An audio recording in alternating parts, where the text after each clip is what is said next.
Talabalar ham har xil bo'lganda, olimlar ham har xil bo'ladi. Bugungi kunda ta'lim tizimi tubdan yangilanib, pedagogdan nafaqat bilim berish, balki ijodiy va innovatsion fikrlashni shakllantirish talab etilmoqda.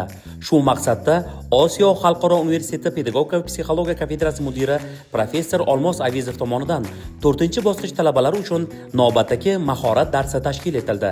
Mazkur mashg'ulotda ta'limda kreativ yondashuv va sun'iy intellekt texnologiyalaridan samarali foydalanish masalalarida alohida e'tibor qaratildi. Mahorat darsi davomida talabalar zamonaviy pedagogik texnologiyalar bilan tanishib, kelajak kasbiy faoliyatida raqobatbardosh mutaxassis bo'lib yetish uchun zarur ko'nikmalarga ega bo'ldilar. Ushbu mashg'ulot ta'lim sifatini oshirish yo'lidagi muhim qadam bo'ldi. Biror narsa yasab ber, referat yozib ber desam, yoki bitta dissertatsiya yozib ber desam, siz mendan yaxshiroq yozasiz. Chunki siz sun'iy intellektdan foydalanasiz. Men sizdan ustunligim qayerda qoladi?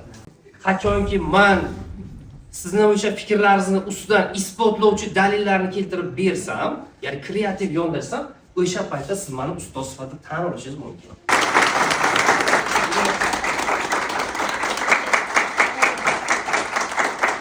Sizga psixologiya yo'nalishidagi videoroliklar qiziq bo'lsa, Osiyo xalqaro universitetining pedagogika psixologiya kafedrasining Instagram sahifasiga a'zo bo'ling.